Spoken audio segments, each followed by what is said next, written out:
Bom, gente, vamos lá. Nosso segundo encontro aqui do Sumo, né? O Sumo, que é o programa de entrevistas do Instituto Dasen. Essa é uma primeira temporada. Ainda estamos numa fase de experimentação, descobrindo o melhor cenário, o melhor set, enfim. E aí é interessante que vocês podem participar com a gente do processo de construção desse espaço, né? O nosso convidado de hoje, o Juliano, enfim, é uma figura especial, né? Porque, antes de tudo, o próprio tema da temporada e o tema dos capítulos foi baseado na obra dele, né? Dentro, fora e entre foi um modo de se referir a essas regiões do ser que foi formulado, pelo menos agora, assim, que apareceu um pouco para a gente a partir do trabalho do Juliano, né? Eu conheço o professor Juliano já desde 97, 98, a primeira vez que a gente se conheceu foi para convidar ele para uma semana da psicologia na PUC, à época eu era graduando. Já na época a entrevista dele causou um impacto enorme, né? E vocês vão perceber por quê, né? O professor Juliano bebe as palavras que ele fala e sangra junto com elas, né? Então é sempre um prazer ouvir ele, né? Convidei ele para falar sobre o dentro, né? Ele é o nosso segundo entrevistado acerca do dentro, né? E acho que isso vem de encontro à pesquisa que o professor vem feito nos últimos anos, né? Depois de talvez ter se dedicado um bom tempo a estudar o fora, agora ele vem pensando o dentro, né? Pensando o dentro, o entre, o dentro, esse adentrar no mundo, né? Então, queria convidar o professor Juliano a conversar um pouco com a gente sobre o que é o dentro, né? O que é isso que é o dentro, e como é que é esse trabalho de cuidar para que o outro adentre, né? De que modo que a gente pode cuidar para que o outro adentre. E é claro que a gente vai falar um pouco sobre o que é o fora, o que é o entre, são contrapontos necessários, né?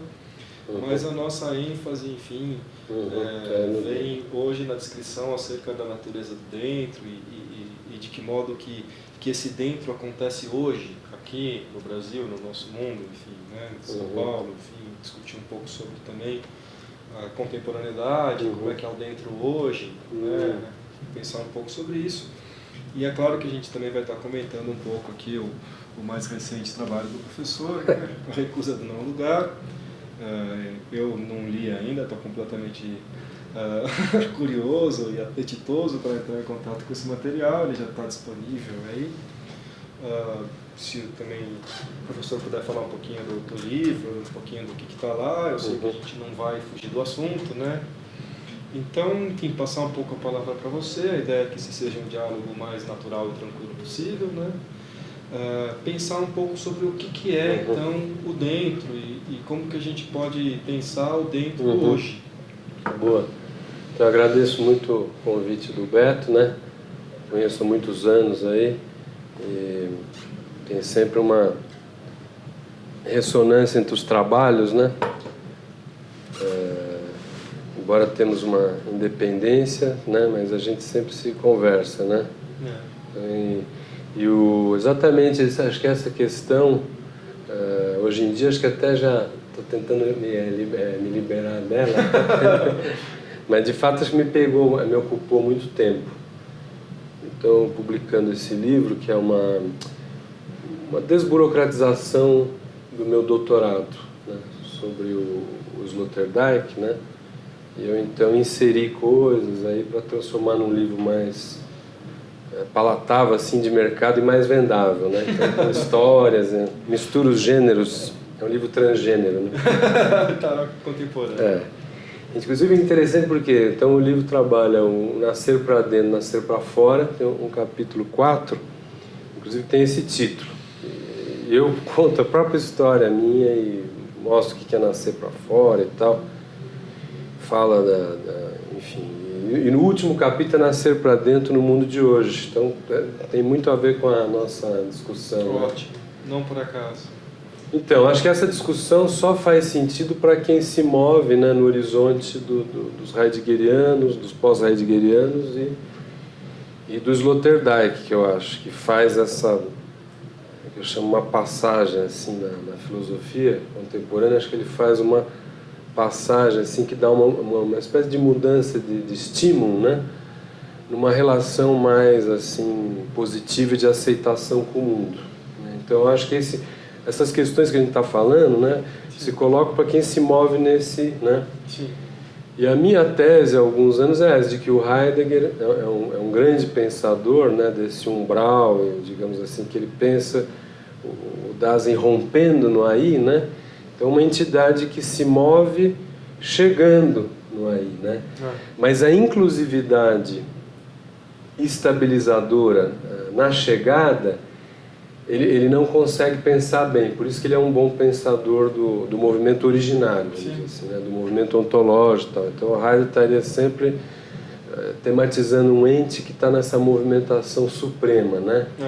Eu adentro num aí, né?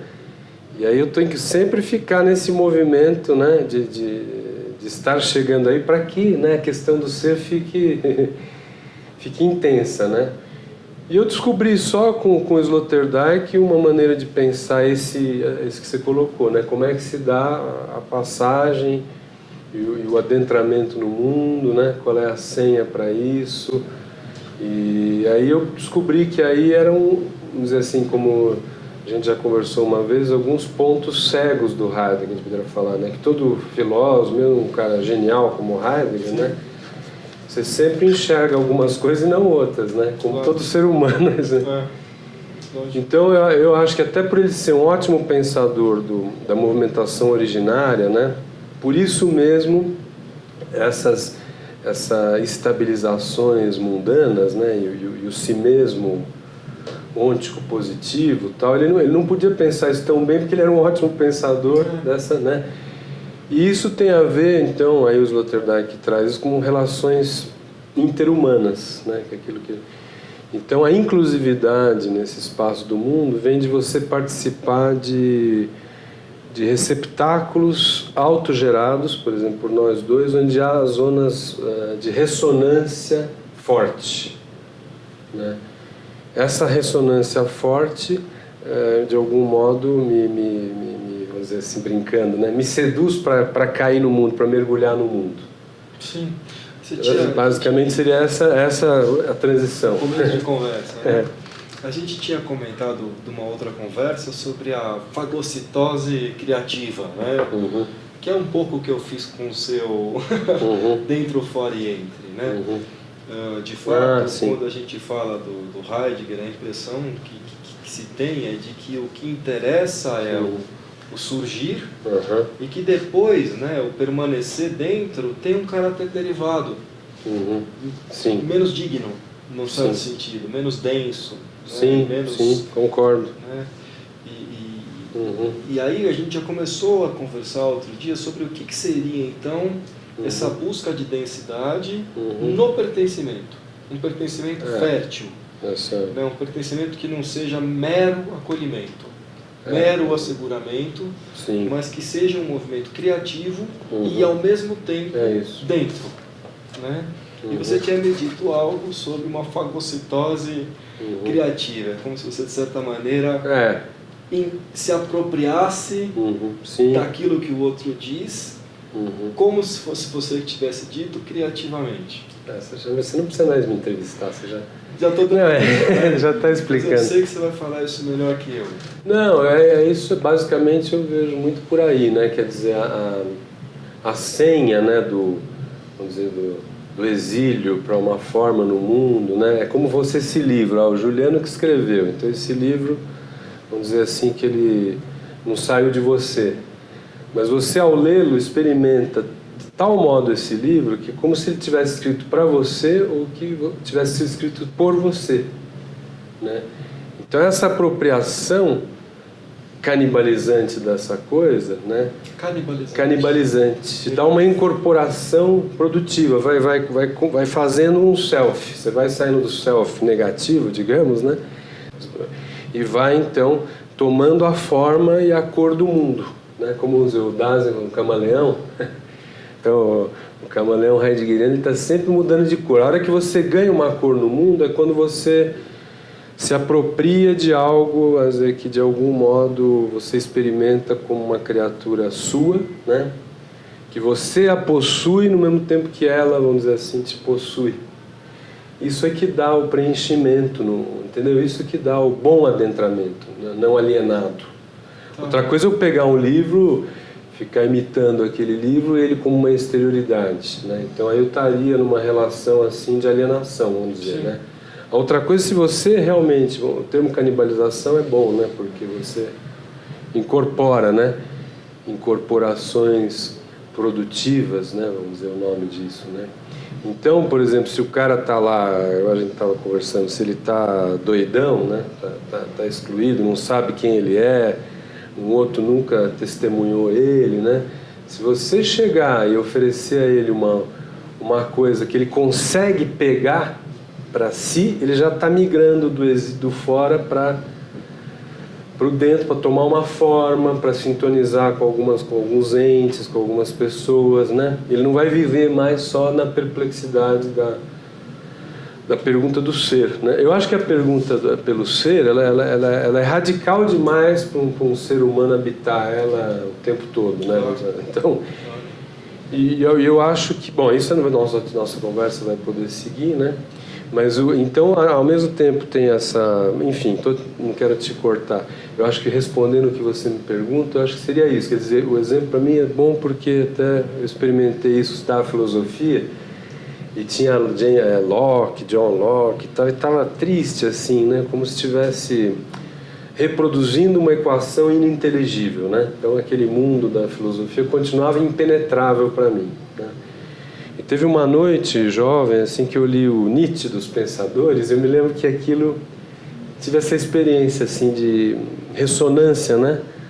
Com o corpo daquela obra, meu corpo ganhou corpo. Falei, nossa, então é como se ele tivesse escrito para mim, né? Eu senti assim então aquele livro era uma coisa que eu ao mesmo tempo a criava e ela me criava e me constituía. Esse tipo de relação, desde os nossos encontros, né, eu acho que não se deixa dizer nem pelo Zuhanden, nem pelo Vorhandensein, né? Que tem uma criação, né? É o tal da abertura que a gente comentou muito de esferas, né? A tal do menininho cria uma bolha de sabão, então uma criatura dele, ele é como se ele fosse o gênio criador daquilo. Ele cria aquilo volta e cria ele. Esse tipo de relação está ausente do ser e tempo, digamos. Né? E esse tipo de relação é fundamental, né, para o ser humano, para ele se incorporar, senão ele vai ficar o tempo todo nessa antecâmara, né? Nessa chegada. Se a gente for trazer isso um pouco pro dia a dia, né? Porque assim, é a mãe com o filho, é o amigo com a amiga, é aquele colega que está esquisito e que você tenta de certa maneira ali, né? Vamos pensar que nesse período seu, muitos discursos vieram ao seu encontro. Nesse mas período o único que pôde ser fagocitado foi o do Nietzsche. Ah, tá. É como se tivesse assim uma entrada específica. Exatamente. Por isso que acho que por isso que a profissão de vocês, que eu dou graças a Deus que eu não estou. Por isso que é complicada, né? Você tem que identificar, né? Vai poder ser apropriado, fagocitado por aquele cara. E eu não acho que isso seja alguma coisa que tenha como você saber antes de estar lá com ele. Não tem aí um a priori. Uma a teoria geral sobre como, né, assim. Então tem a ver com talvez um certo tipo de disponibilidade e de atenção ali, né, para o outro, para aquilo que em você pode, eu acho, ser apropriado por ele, né? Você sabe que eu vou brincar, mas antes de eu publicar esse livro, o mês passado publiquei um livro de humor, né? Aforismos, epigramas cheios de cicuta.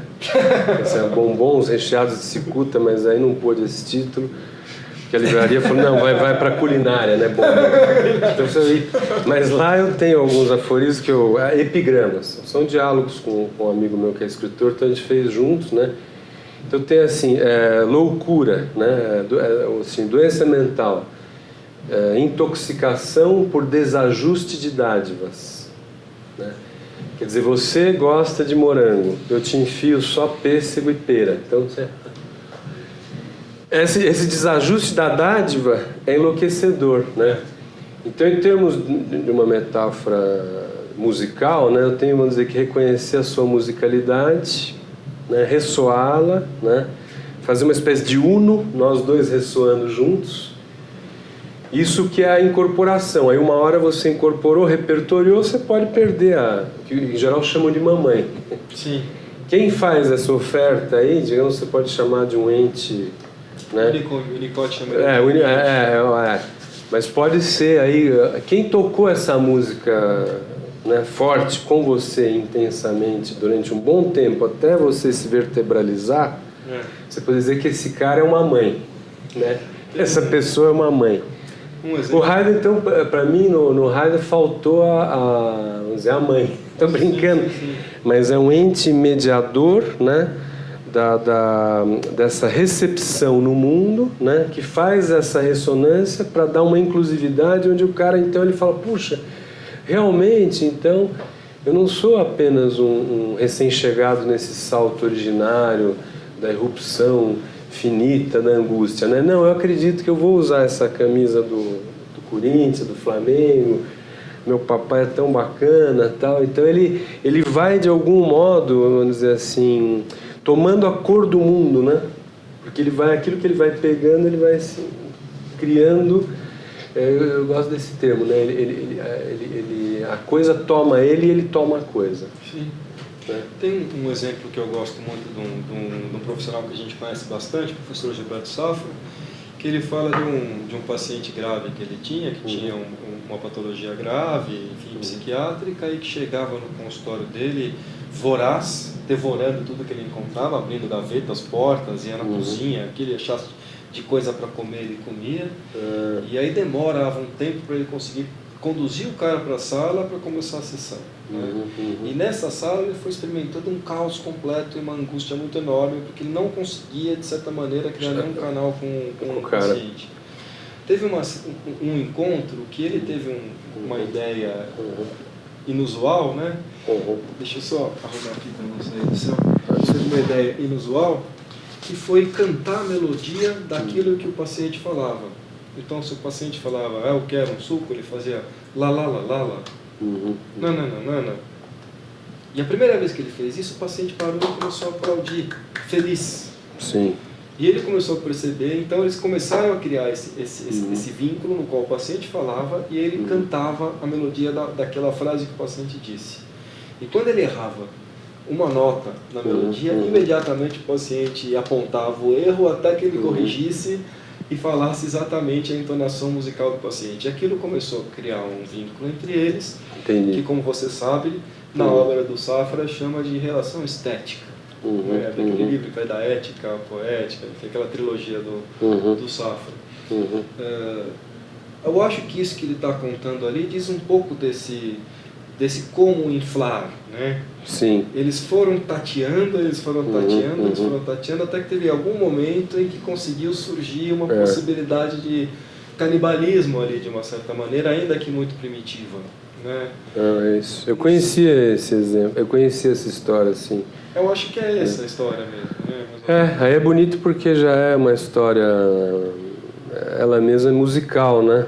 Porque essa sonoridade, né, vamos dizer, ela te envolve, né? A escuta do som não é objetal, né? Você fica imerso no som, morada, né? No certo sentido. Você fica dentro da música, né? Como a música que está tocando aí, né? Essa sonoridade tem uma espécie de sonosfera animadora, né? Sim. A primeira vertebralização talvez já seja mesmo aquela coisa intrafetal dos sons da mãe, das canções que a mãe canta, né? Então, dentro desse sentido, a visualidade não seria tão primeira como a psicanálise quer supor, com essa coisa do imaginário, é mago, né? E o som, né, a sereia seria mais primitivo. Por isso que a música toca tanto assim. Há quem diga que a visão é o sentido da metafísica, né? A visão vamos dizer assim, uma relação com algo diante, né? O forehand, né? É isso, que de certa maneira estabiliza a coisa no exterior fixo, né? E já, vamos dizer, você já está colocado diante de, né? Com a música não é isso, né? A gente está, de certa maneira, se aproximando de um termo que você usa no título do seu livro, que é lugar e não lugar. Lugar e não lugar. E eu acho que isso tem a ver com dentro e fora. Sim. Né? Quando a gente fala de fora, aqui eu imagino, me corrija, que nós não estejamos falando do fora-fora. Né? Mas a gente está falando de um fora que é a beirada. Né? Uma beira. Um umbral ali. Sim. É a janelinha do lado de fora da casa no Natal, ali, aquela janelinha na neve ali, né? Sim. Do lado de fora da casa com a chaminé ligada. Né? Então, isso foi uma coisa que no nosso último encontro lembrou, né? O quanto que o tá aí fora só é possível a partir de uma referência do dentro.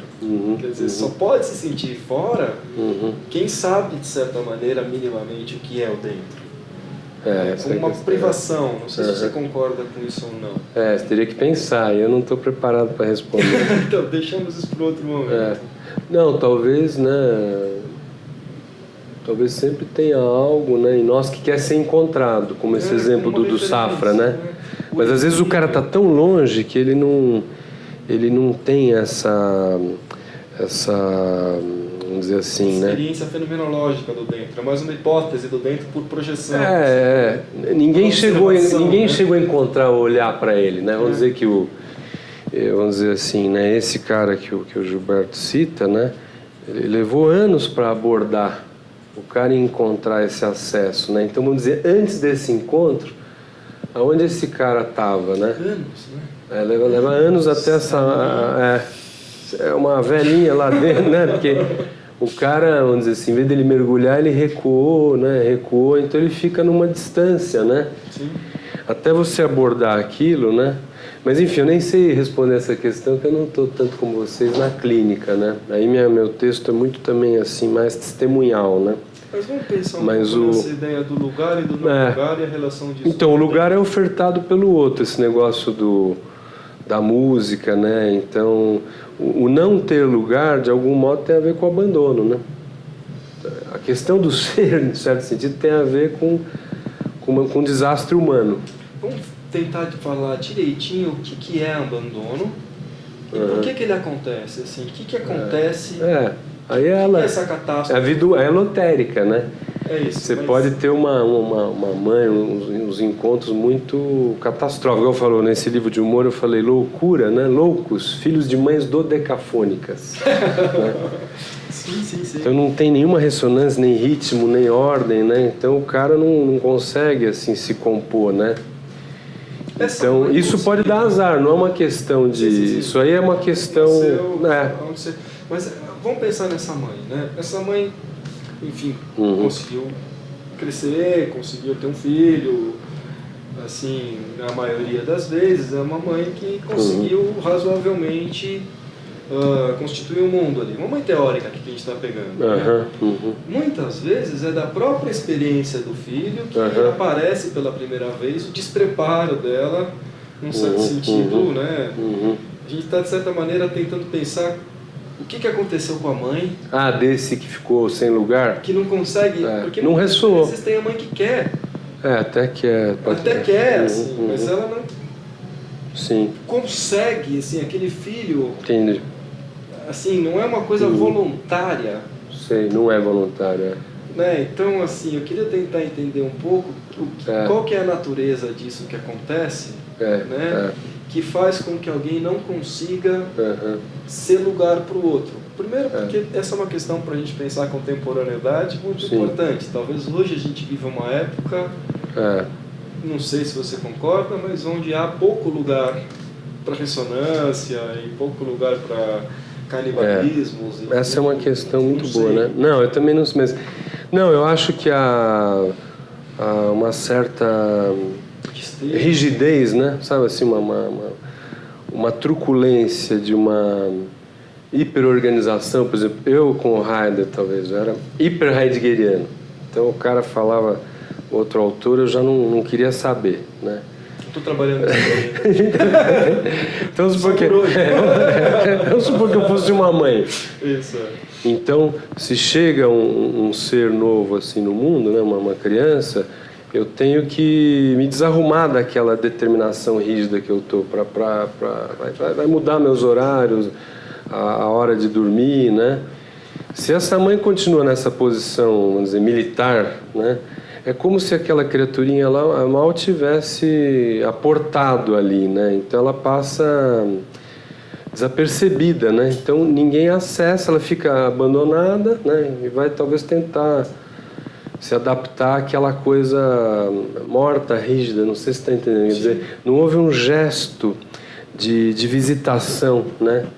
Quer dizer, como é que uma mãe se derrama, né? Quer dizer, no interior de uma criança, né? Olhando, torcendo para ela não cair e tal. Se aquela criança não tem essa assistência, né? Cresce como um rabanete, né? Nem que seja um rabanete precioso, muito bonito, mas um rabanete ainda. Então, para mim, na minha tese, esse rabanetezinho, esse menino, ou ele vai ficar psicótico, né? Ou vai estudar filosofia pós-Heidegger. Minha tese é essa. O meu livro, eu defendo isso. Eu ponho a minha gênese de um menino vazio, né? E aí o menino tenta dignificar o vazio virando o pastor do ser. Eu estou brincando. Esse é um dos eixos do meu livro, né?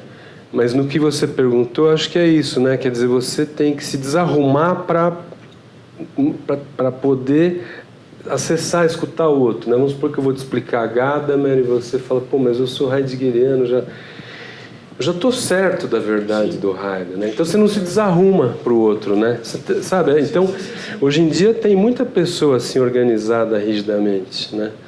A turma fala nos fascistas, mas teriam fascistas tanto na direita quanto na esquerda. É essa organização rígida.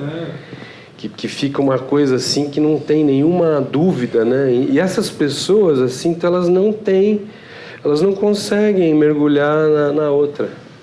O que a gente poderia fazer por elas? Como que nós, vamos supor que tem uma mãe dessa e que ela esteja disposta, né, uma mãe, um pai, né?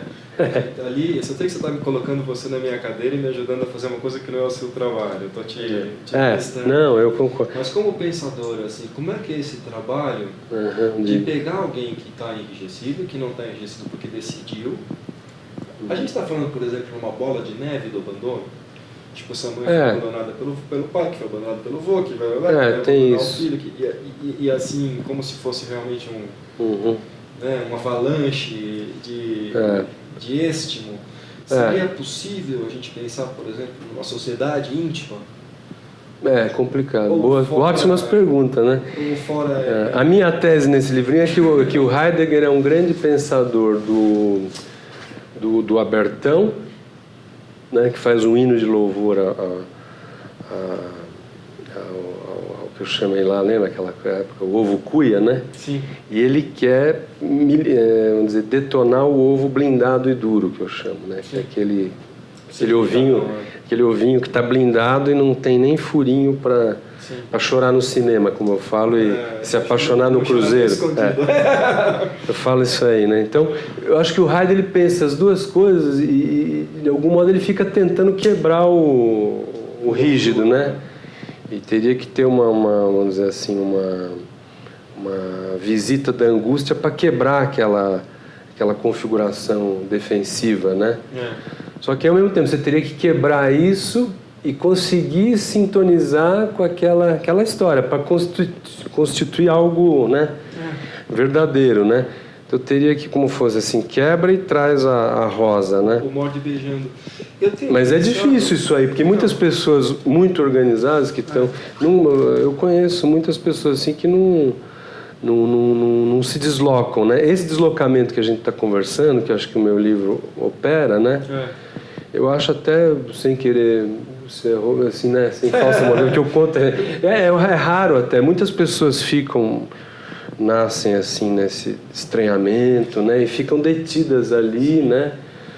Então, essa transição depende dessa sorte de um encontro com essa hospitalidade, né?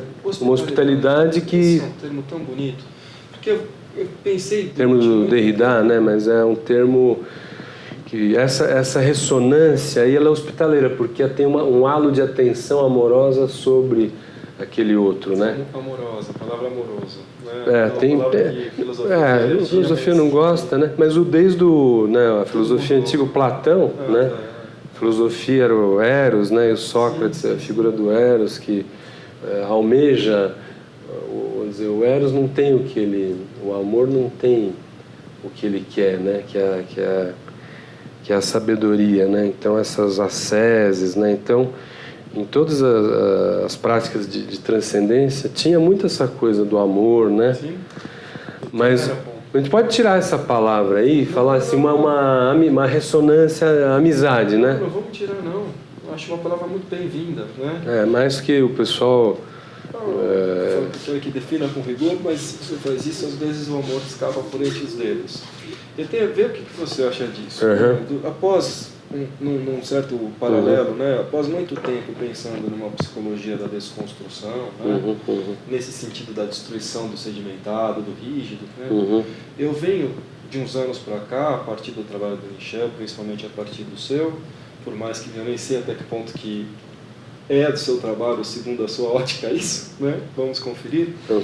Mas eu venho pensando que se há o convite para a fagocitose, a rigidez cai em desuso e se desfaz sozinha por ter se tornado obsoleta. Sim. Então não há necessidade de combater a rigidez. Ela está lá porque ela é necessária e trouxe aquele cara até aqui.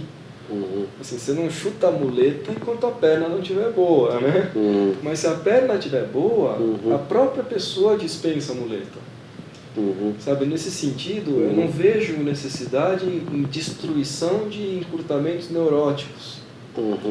Eu vejo muito mais um trabalho de fagocitação, realmente, de inflação, né? E se você consegue ir constituindo dentro da relação com o outro, a rigidez ela perde a sua relevância e ela por si só não, eu entendo, mas o cara rígido não te entrega nada. Então... Por exemplo, um terapeuta não rígido, dizer, se o menino psicódoidinho começa a me pegar, né, pegar o botão da minha camisa para ele se constituir, se apropriar daquilo, né, morder aquele botão, eu tenho que, vamos dizer assim, me doar, né? Uma pessoa rígida não consegue. Não consegue. Por exemplo, tem mulher, né, que ela, vamos dizer, amamenta, entrega assim, o corpo amoroso, outras não. Então, essas pessoas da rigidez, elas são incapazes de criar vamos dizer, uma interioridade naquele que está vazio, né? Quer dizer, essa é uma oferta, né, de alguém que fala, me rouba, né, e eu gosto que você me roube, né, se aproprie de mim, como é que fala? Me plageie. Plageie criativamente. O meu livro, inclusive, eu falo que eu não cito aspas, às vezes, ao falar do Sloterdijk, porque eu estou fazendo uma apropriação, tráfego de gestos, né?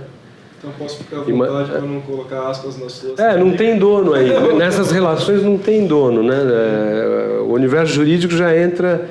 Já está dito e gravado, então eu não preciso temer processo. Não, e essas ideias não são nem minha nem sua, né? Elas estão aí, eu acho que na filosofia, eu acho que quem organizou bem isso foi o Sloterdijk. Sim. Por isso que eu considero ele o grande pensador pós-heideggeriano. Sim. Pós-winnicottiano, você chega a falar? Também, pós-winnicottiano, porque ele também leu tudo, né? Ele leu tudo, né? Então ele usou aquilo, mas ele transformou aquilo numa linguagem, ele fez uma semântica da intimidade, né? Digamos que o Heidegger tem uma semântica da estrangeiridade mais, né? A familiaridade às vezes muito fica mais naquela tranquilização que a gente conversa, narcotizante. Sim.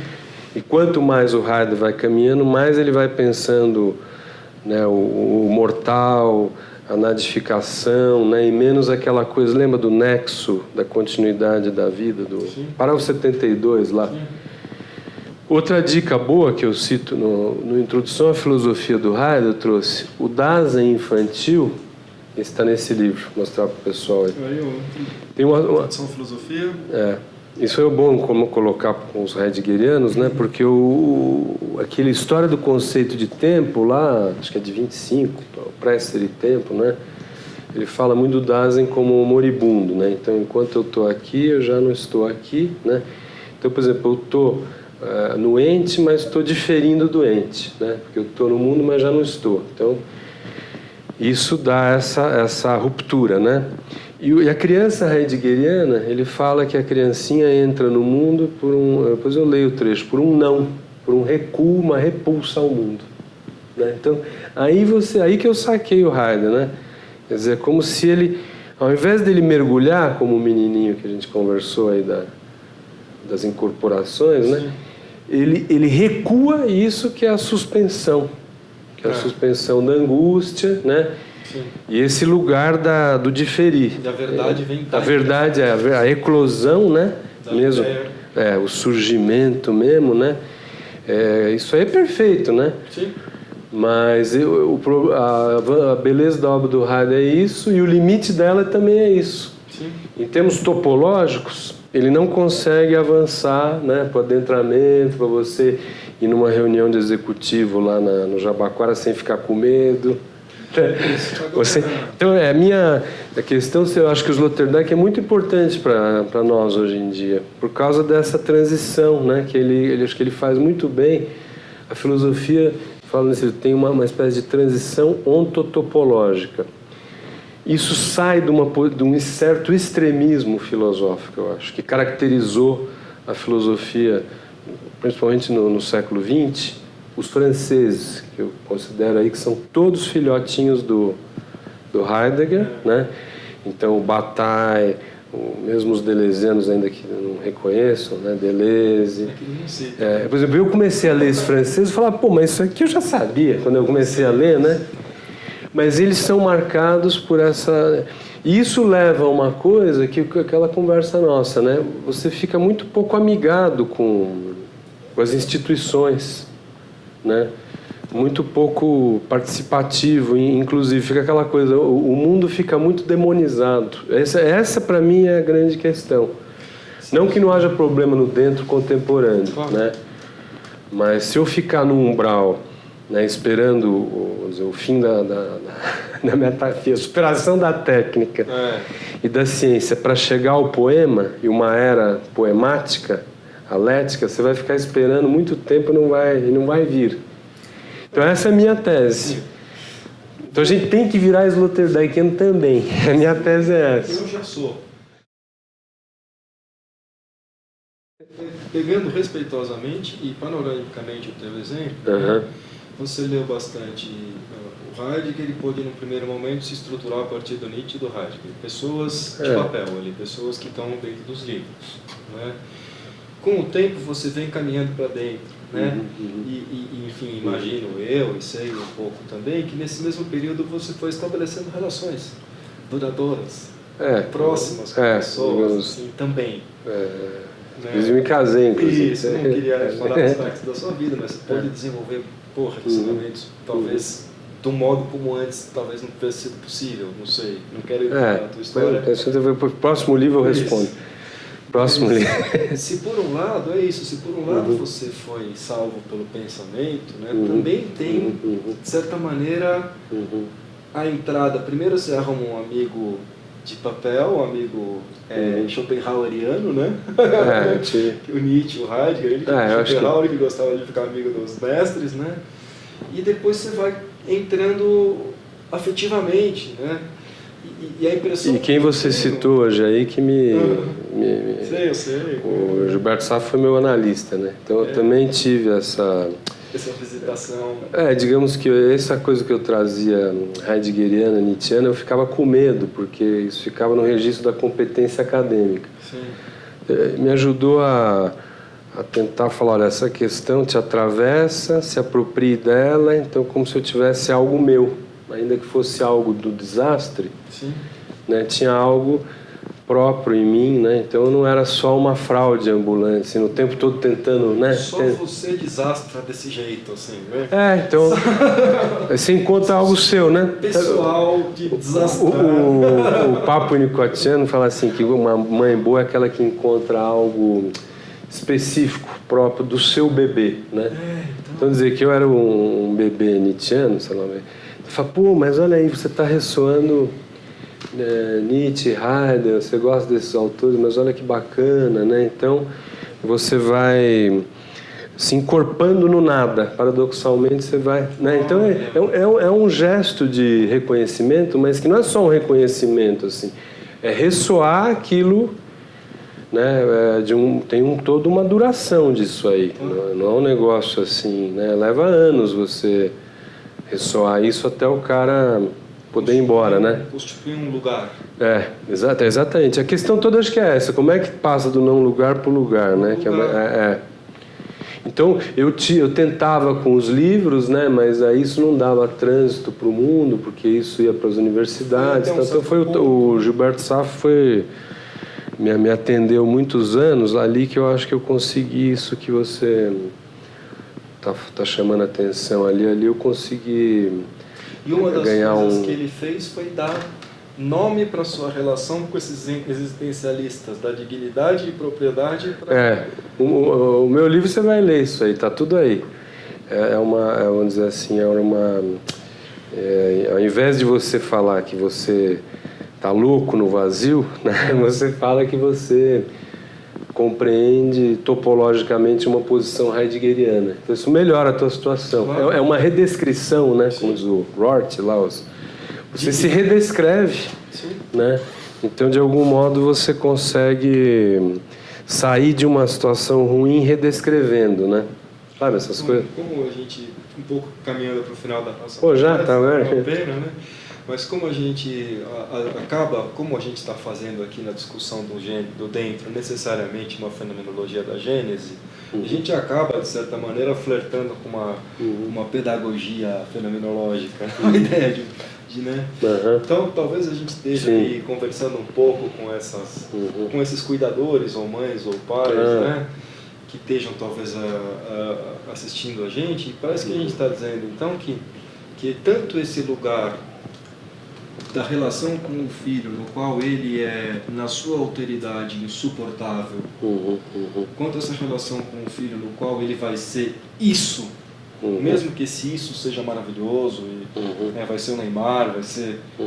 são os dois extremos patológicos, né? E que talvez o lugar tenha a ver com, de certa maneira, uma aceitação daquilo, mas ao mesmo tempo uma não positivação, né? Então tem a ver com você pegar esse bebê e falar, esse bebê vai ser ele, e seja o que isso for, vai ser maravilhoso. Senão você vai imaginarizar o moleque, né? Fala, pô, essa menina vai ser a maior bailarina, minha filha, né? Então você não espera como é que você falou, a dica fenomenológica que vem do corpício dela, né? Então se você impõe assim, né, organiza delirantemente o filho, já vai ser o Neymar, né?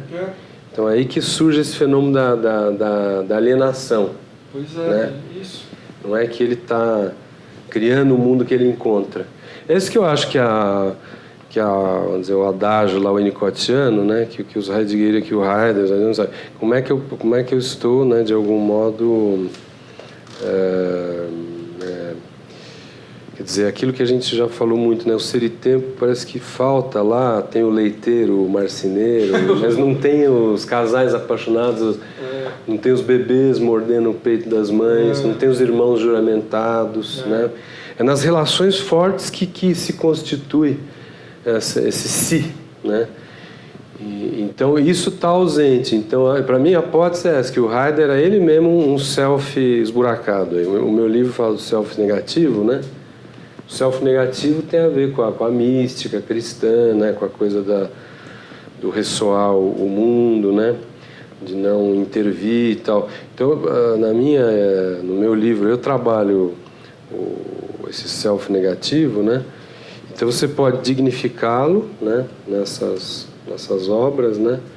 ou problematizar. Nesse livro eu meio que dou uma patologizada de novo no self-negativo, só para brincar, né? Ele está em prosa ou ele tem poema também? Tem misturado, tem ensaio, né? Ficção, partes da tese que eu... E tem até poeminha também, só para...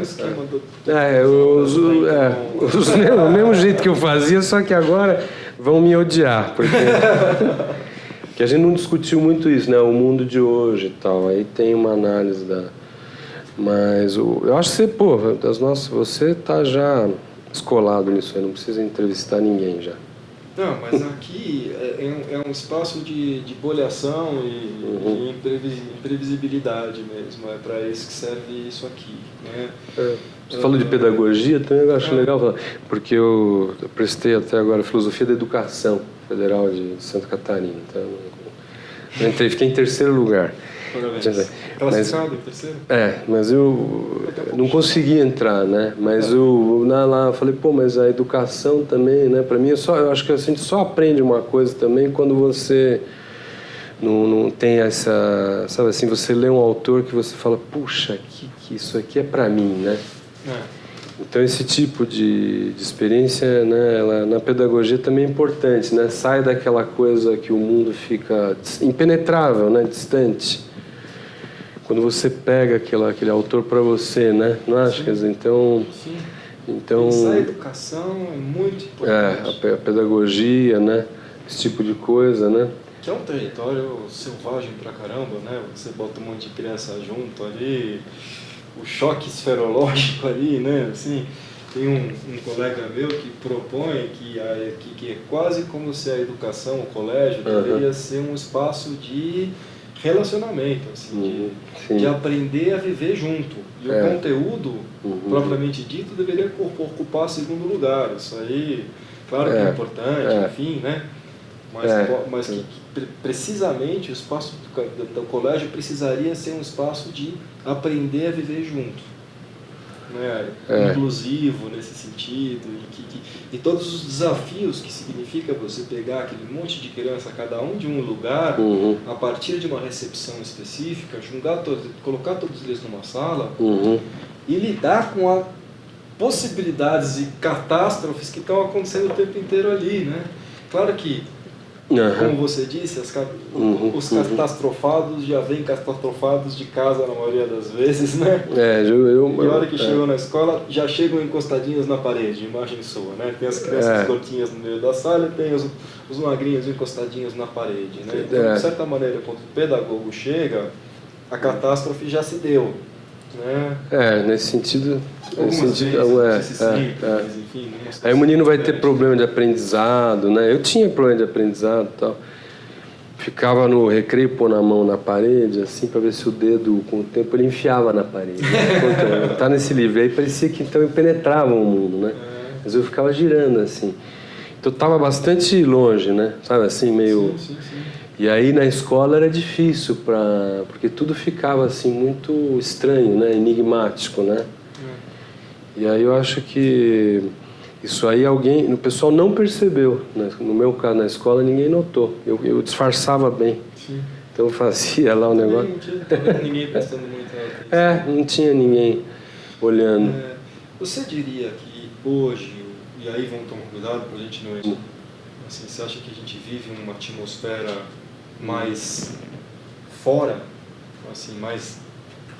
Eu não saberia dizer, porque as pessoas hoje é aquela coisa, né? Estão lutando, aí a parte final do meu livro, lutando, disputando as imunidades modernas. Uma vez que Deus morreu, ninguém quer ser heideggeriano, quer dizer, despachar qualquer imunidade, a gente está disputando, né, o cartão, né, o seguro-saúde, a escola. Né? Na minha rua, outro dia eu vi um cara, ele está morando ao lado da motinho dele. Então ele dorme ao lado, quer dizer, o mundo dele é a moto só. Né? Não tem aluguel, não tem casa, não tem pai, não tem mãe, né? Então as lutas do homem moderno é para ele ter mais amparos técnicos. Do tipo... então eu acho que mesmo as lutas, né, identitárias que não são de singularidade, digamos, né, É como se a modernidade, o que é? Que todo mundo quer repartir o bolo, né? Então é uma luta feroz para ter as imunidades da pós-morte de Deus. Eu vejo assim, quer dizer, não é que você quer ultrapassar a tecnociência, mas você quer se beneficiar, né, da longevidade. Você vê hoje, qualquer pessoa vinha de táxi, o cara falou do colesterol, triglicérides, né? Há 50 anos atrás ninguém falava disso. Isso que são as imunidades modernas, é acessar essas coisas, controlá-las para aumentar a longevidade. Então as pessoas estão dentro. Elas estão, vamos dizer assim, o poeta, né, heideggeriano, outro que não quer essas imunidades, ele quer dizer, né, dizer a coisa. Então eu acho que os seres humanos estão dentro demais nesse sentido. Não sei se você concorda, porque eles estão disputando, né, os repertórios de amparo da modernidade. Duas coisas. Primeiro, só um esclarecimento para o pessoal, né? Quando o Juliano fala da morte de Deus, ele não está assumindo uma postura religiosa, né? Mas ele está tratando de um topos da filosofia, o Nietzsche, que diz respeito a um topos do Nietzsche, que é a perda da certeza de Deus como um fundamento estruturador da realidade, e de uma cosmologia que nos amparava e que estava atenta a nós e nos acolhendo. É mais para o pessoal pegar bem isso, talvez falar assim, ó, o homem antigo e da cristandade, ele tinha sempre uma referência à transcendência, à verticalização. Nós, modernos, queremos os bens. Se virar através do nosso próprio pensamento. E exatamente, os bens, os entes, assim, né, para nos... Os órfãos, né? Isso aí isso que a morte de Deus seria uma passagem, né, da salvação para você falar, pô, tomara que o nosso projeto dê certo. Eu não vou falar para você, você vai se salvar? Você vai falar, não, Jean, tomara que... Sim. Então, não, é mais que a transcendência, ela cai, né? É o diagnóstico do Heidegger, né? A transcendência... Então, o homem moderno está disputando essas, né, vamos dizer, a aposentadoria, a pensão, esses são os asseguramentos que a modernidade dá. Eu vejo assim. Para a gente terminar, dá para a gente terminar dizendo que então a gente pode, de certa maneira, supor que há uma verticalização do dentro, onde você tem um mero dentro e você tem o dentro denso, e esses aparelhos modernos de asseguramento, esses instrumentos de consumo, eles são muito mais um mero dentro assegurador. Quando você tem de fato um encontro real. Isso aí é seu, né? Você está relatando seu passado heideggeriano. Não, eu concordo. É mais assim, esses apetrechos são... você vai ter suas experiências fortes, íntimas, né? O cara vai num motel, digamos, vai ter a namorada, tudo, mas ele vai ter cartão de crédito para pagar, né? Então, quer dizer, ele vai ter relação com você, mas ele vai estudar Heidegger com alguém. Então, o que eu quero dizer é mais assim, que essa questão existencial fica, né, para a riqueza da vida de cada um. Esse aparato, né, técnico tá para você, de algum modo, insistir numa longevidade, né, isso que chamam de qualidade de vida, de bem-estar. Né? A modernidade trocou Deus pelo progresso social, pelo bem-estar individual. Então todo mundo, colesterol e tal, então eu também. Aí você tem uma coisa eu também quero, né? Então vão surgindo as inovações técnicas. Então isso seria um dentro, mas aí eu não faria uma avaliação moral, né? Digamos, isso é o que nós temos, né? Isso é o que nós temos após a morte de Deus. Isso é o que nós temos e isso é que as pessoas estão disputando. As massas, né? É mais descritivo do que valorativo, né? Porque valorativo já implicaria você falar, bom, mas então, tipo, por exemplo, o Heidegger, então vamos ultrapassar isso para a coisa. Abraçar minha torradeira, ter uma relação profunda com ela. O que seria, por exemplo, uma saída seria falar, não, vamos virar as costas para essas imunidades modernas. Sim. Né? E tentar cavar o espaço, aí seria o Heidegger, né? O Heidegger perdeu o jogo aí. Nesse sentido, as imunidades técnicas, elas ganharam. Né? Aquilo que eu cito lá, que a gente brincou.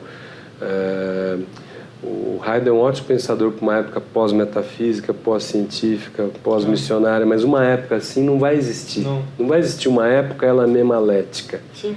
Então você vai ter uma experiência assim com a sua mulher, né, com o seu paciente, mas dentro do mundo técnico, da tecnosfera. Sim. Você não vai abrir uma rachadura para levar todo mundo para fora mais. Gelassenheit. A tentativa dele é ver a Gelassenheit. Sim ou não, né? É isso, é meio é esquizofrenizante. O sim e o não é esquizofrenizante, porque você diz sim e não ao mesmo tempo. Como é que eu vou te cumprimentar dizendo sim e não ao mesmo tempo? Então aí não dá. O Sloterdijk seria, não, cumprimente os... vai, porque não tem para onde ir. O mundo é esse. Juliano, muito obrigado pela tua presença. Foi ótimo. Só quero deixar claro assim, a importância da presença do Juliano mais uma vez, do trabalho dele. Isso não sou eu que estou dizendo, tem toda uma geração de psicólogos que vem percebendo no seu trabalho uma linguagem própria para uma reflexão metodológica acerca do método clínico que pode fazer com que a psicologia dê passos importantes. Tomara! Até agora não me contaram. Não, o cheque ainda não caiu, né? Não, mas assim... o chequinho não caiu. Estou cantando agora. Assim. Obrigado. Para mim, ao mesmo tempo que eu sinto uma proximidade horizontal, uma amizade com você, eu gosto sempre de ressaltar a extrema admiração que eu tenho para você como pensador e a honra que é te receber aqui e agradecer. Obrigado. Obrigado, gente. Obrigado. Até a próxima.